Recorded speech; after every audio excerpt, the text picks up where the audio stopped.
Have you ever wondered why you feel overwhelmed in a cluttered room? It's not just your imagination. The chaos around you can indeed wreak havoc on your mental state. Picture it: stacks of paper, unsorted laundry, dishes piling up. This disarray isn't merely an eyesore, it's a mind sore.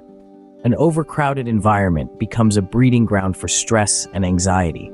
It's like a physical manifestation of the chaos in your mind, constantly reminding you of tasks left undone. And it's not just about peace of mind either. This clutter can also cripple your productivity. With clutter claiming your attention, you're left with less mental energy for the tasks that truly matter. But here's the good news. Decluttering can be your path to a healthier, more organized lifestyle. By removing the excess, you create room for clarity, focus, and calmness. You're not just cleaning up a room, you're clearing up your mind. Understanding the impact of clutter is the first step to a cleaner, minimalistic lifestyle. Decluttering may seem a daunting task, but it doesn't have to be. Rather, it's an opportunity to simplify your life, freeing up space not just in your home, but also in your mind. So let's break down the decluttering process into 5 easy-to-follow steps. First up, identifying clutter. We're talking about things that are no longer useful, meaningful, or bring joy to you. These are the items that are taking up precious space and creating visual noise in your environment. So, take a good look around and identify what's really just clutter. The second step is organizing items into categories. This is where you group similar items together. It could be as simple as grouping all books together, or you may want to get more specific, like grouping cookbooks separately from fiction. This step is all about creating order out of chaos. Thirdly, decide what to keep. This can be a tricky one, as it can be hard to let go of items due to sentimental value or the just-in-case syndrome. But remember, the goal is to free up space and reduce clutter. So ask yourself, do I need this? Do I love this? Does it bring me joy? If the answer is no, it's time to let it go. Next up, disposing of unwanted items responsibly. Now that you've decided what to let go of, it's time to do so in a responsible manner. Consider donating usable items to charity, selling items online, or recycling whenever possible. Remember, one man's trash is another man's treasure. Finally, maintaining a clutter-free environment. This is the ongoing step that keeps your space clutter-free. It's about developing habits that prevent clutter from creeping back in, like putting things back where they belong, regularly reviewing what you own, and resisting the urge to acquire unnecessary items. By following these steps, decluttering can become a manageable and even enjoyable task. Remember, decluttering is not about achieving perfection, but about making your space more functional and peaceful for you. So take it one step at a time and enjoy the journey to a clutter-free life. The first step in decluttering is identifying what constitutes clutter in your life. Clutter isn't just about the physical items that are strewn around your living spaces. Sure, that heap of magazines you've been meaning to read or the pile of clothes that don't fit anymore, they're clutter. But clutter transcends the physical realm. It can also manifest in digital or mental forms. Think about the hundreds or maybe thousands of unread emails in your inbox, or the multitude of apps on your phone you barely use. That's digital clutter. And then there's mental clutter. The worries, doubts, and unnecessary thoughts that occupy your mind space, hindering your productivity and peace. To start the decluttering journey, take a critical look at all these aspects of your life. Question the value each item, each app, each thought brings to your life. If it doesn't serve a purpose or bring you joy, it's probably clutter. Remember, clutter is anything that doesn't add value to your life. Once you've identified your clutter, the next step is to organize your items. Now, the best way to organize is to categorize. Think about the items you have and group them based on their use, their importance, and the frequency of their use. For instance, you might have a category for everyday essentials, another for seasonal items, and yet another for sentimental keepsakes.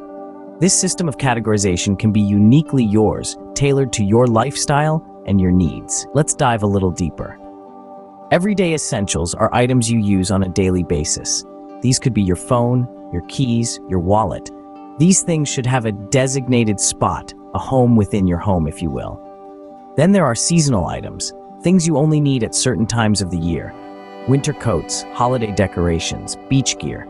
These items can be stored away when not in use, freeing up your space for the things you need right now. Then come sentimental keepsakes. These are things that hold emotional value. Old photographs, letters, souvenirs from trips. While these items might not have a practical use, they're important in their own way. Find a special place for these items, a place where they can be appreciated but not contribute to clutter. The benefits of organization are manifold. It helps you keep track of your belongings, it saves you time searching for things, and it makes your space more functional and enjoyable. But perhaps most importantly, organization is the key to maintaining a clutter-free environment. Think about it. Once everything has a place, it becomes a lot easier to keep your space tidy. When each item has a home, it's less likely to end up in a heap on the floor or a pile on the kitchen counter. And when your space is organized, it's also easier to spot when clutter starts to creep back in. So remember, categorization is the cornerstone of organization. It's about creating a system that works for you, a system that makes your life easier and your space more enjoyable. Organizing your items is a crucial step in the decluttering process. After organizing your items, it's time to make some tough decisions. The process of decluttering isn't just about putting things in their right place. It's also about being ruthless in deciding what to keep. So, how do you decide what stays and what goes? Well, one effective method is to use the 1-year rule. It's simple, really. If you haven't used an item in a year, it's probably clutter. Of course, there are exceptions, like sentimental items or seasonal gear. But for the most part, this rule can be a great guideline. Think about it. If you haven't reached for that sweater or used that kitchen gadget in a year, do you really need it? Chances are, you don't. And by letting it go, you're not just freeing up physical space. You're also freeing up mental space, making room for the things that truly matter. Remember, every item you keep is one less item cluttering your space. Now that you've decided what to keep, it's time to get rid of the rest. The act of decluttering doesn't end with identifying what you want to keep and what you don't. The process of disposing of your unwanted items is just as important. It's easy to just toss items into the garbage bin, but we want to encourage a more responsible approach.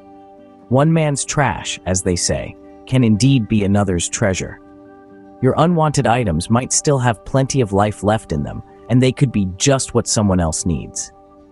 Donating your items is a great starting point. There are numerous charities and organizations that will gladly accept your unwanted items. Whether it's clothes, books, kitchenware, or furniture, your donations can make a significant difference in someone else's life. Another option is to sell your items. Online platforms like eBay, Craigslist, or Facebook Marketplace make it easy to find a new home for your unwanted items. Not only do you declutter your space, but you also have the opportunity to make a little extra cash. Recycling is also a key part of responsibly disposing of unwanted items. Many items that we often consider as trash can actually be recycled. Old electronics, batteries, light bulbs, and even certain types of furniture can often be recycled. It's worth taking the time to research your local recycling options. Let's also not forget about upcycling. Upcycling is the creative process of transforming unwanted items into new products of better quality or for better environmental value. With a bit of creativity and elbow grease, you can turn your unwanted items into something unique and useful. By disposing of items responsibly, we're not just decluttering our personal space, we're also making a positive impact on our environment. We're reducing waste, conserving resources, and potentially even helping those in need. So, as you embark on your decluttering journey, remember to consider the life that your unwanted items could have after they leave your space. By disposing of items responsibly, you're not only decluttering your life, but you're also helping the environment. The final step in the decluttering process is maintaining your new clutter-free environment.